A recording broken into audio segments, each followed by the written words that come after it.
साथियों, आज हम वाद पर बात करेंगे। आज एक ही मजहब दिखाई देता है, अगर आप पूरी दुनिया में नज़र दौड़ाएं, जिसका नारा है गुस्ताख रसूल की एक सज़ा, सर तन से जुदा, सर तन से जुदा। और आप देख रहे हैं कि लगातार सर जो है वो तन से जुदा हो भी रहे हैं।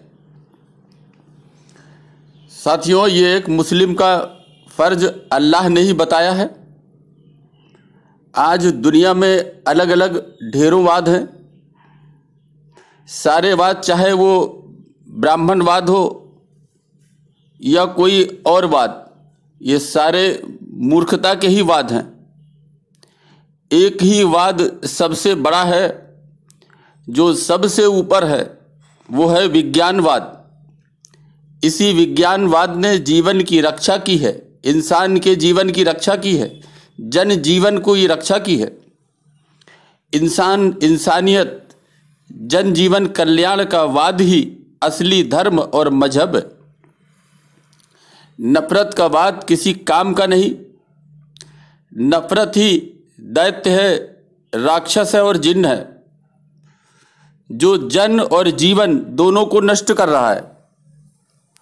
अगर आप उदाहरण से समझने की कोशिश करें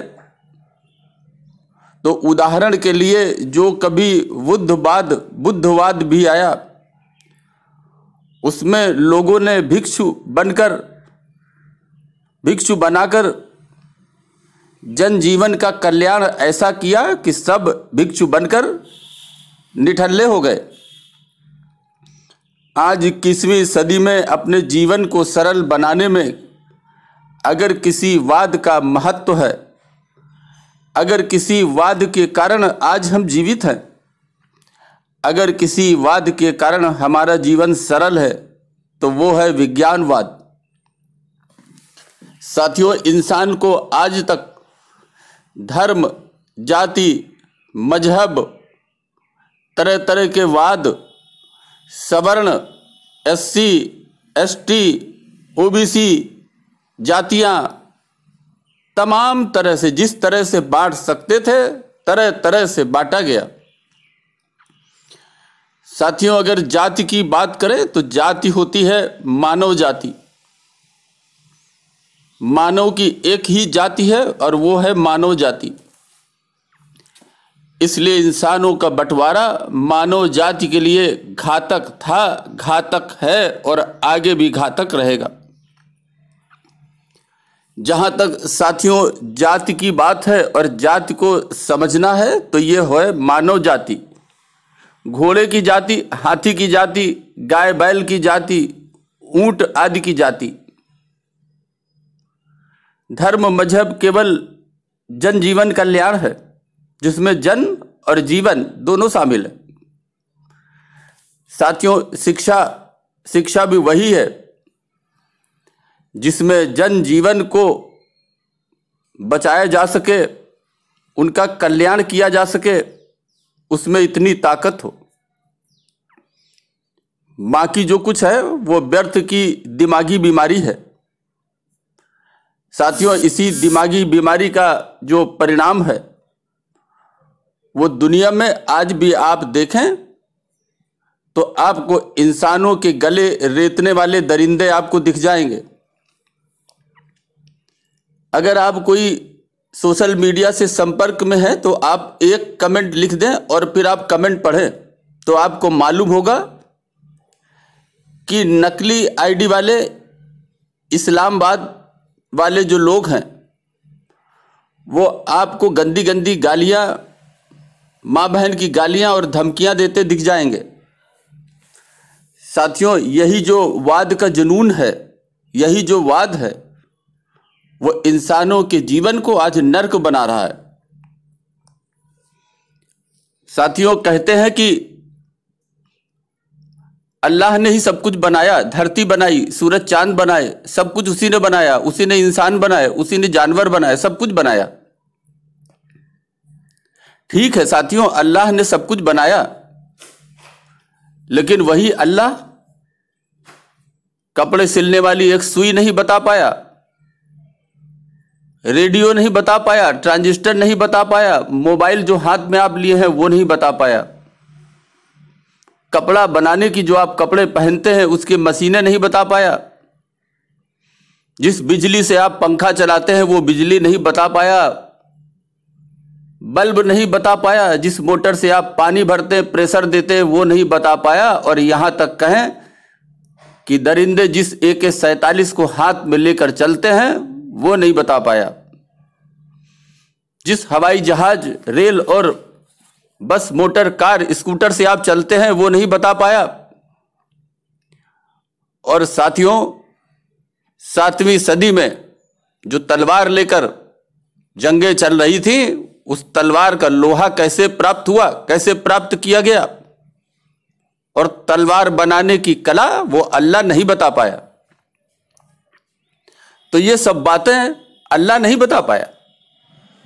खेती, किसानी, बागवानी, धातु और उसके खेती के औजार बनाना, ट्रैक्टर बनाना, ये सारी बातें जो जनता के जीवन, जन कल्याण, जन जीवन कल्याण से जुड़ी हुई थी, साथियों वो कुछ नहीं बता पाया। साथियों, जो अल्लाह था, कहते हैं अल्लाह का घर मक्का में है, तो अपने घर उस मक्का में मीठे पानी की नदियां नहीं बना पाया, वहां पर अनगिनत मीठे पानी के कुएं नहीं बना पाया, और उस मक्का मदीने की धरती को हरी भरी धरती नहीं बना पाया, वो रेगिस्तान ही बना रहा। साथियों, वो अल्लाह आग जलाने की माचिस नहीं बता पाया, कपड़ा बनाने की मशीन बना पाना नहीं बता पाया। जो कुछ अल्लाह बता पाया तो बस आखिरत और जन्नत के झूठे सपने दिखाकर ढपोल संखी ही बताता रहा। 7वीं सदी में अल्लाह की बताई ढेरों बातें आज झूठ साबित हुई हैं, और वो भी विज्ञानवाद से। इससे मालूम होता है कि अल्लाह और उसकी बातें बस एक कहानी भर थी, जो उस समय के इंसान थे उन्होंने बनाई। साथियों, 7वीं सदी में तो रसूल के माध्यम से अल्लाह कुछ थोड़ा बहुत बता भी रहा था, लेकिन रसूल के इंतकाल के बाद, उनकी मौत के बाद, वो अल्लाह भी हमेशा के लिए, सदैव के लिए, आखिरत तक के लिए गूंगा और बहरा हो गया।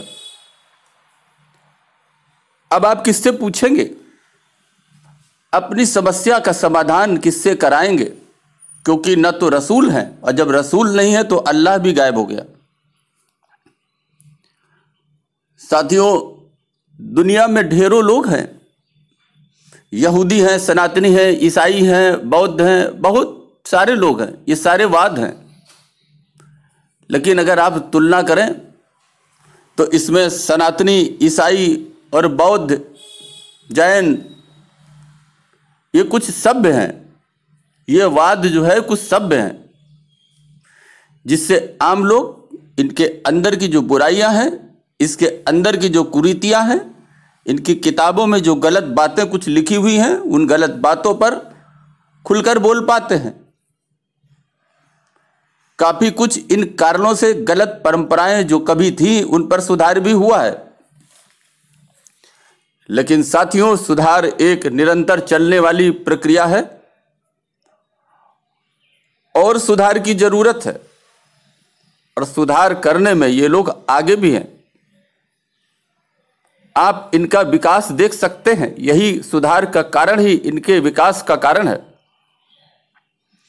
साथियों, आलोचना ही सुधार को जन्म देता है। आलोचना स्वागत योग्य समझना चाहिए, न कि गला रेतने का कारण। किसी मुस्लिम देश में अगर मोहम्मद कुरान की बेअदबी की तो 20 सड़क पर मार मार कर लटका दिए जाएंगे। भारत में बोलकर देखें तो गला रेत दिया जाता है। इसलिए इनमें कोई सुधार नहीं हो पाया। ये लोग आज भी वैसे ही 7वीं सदी के कबीले जैसे हैं। सारे तो नहीं है, लेकिन अधिकांश हैं।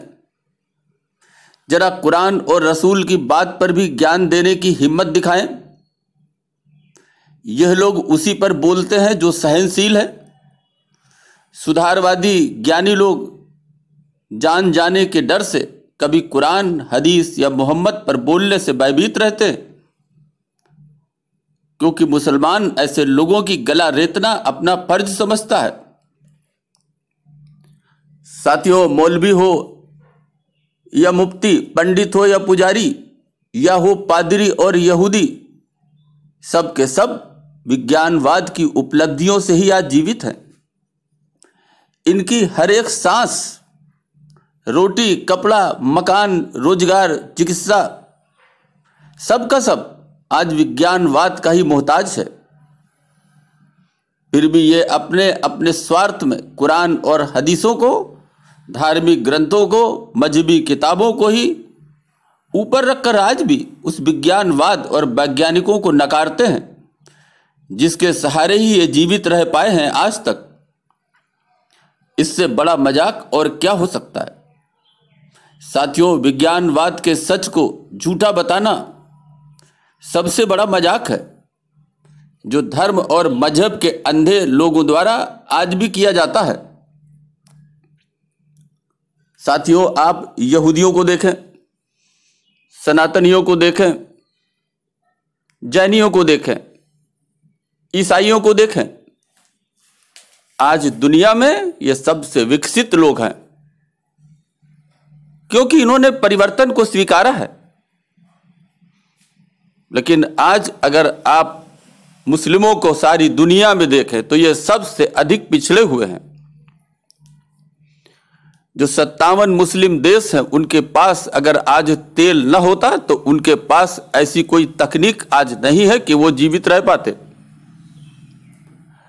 आज भी वो उन्हीं काफिरों और कुफ्र करने वाले के सहारे ही जीवित है।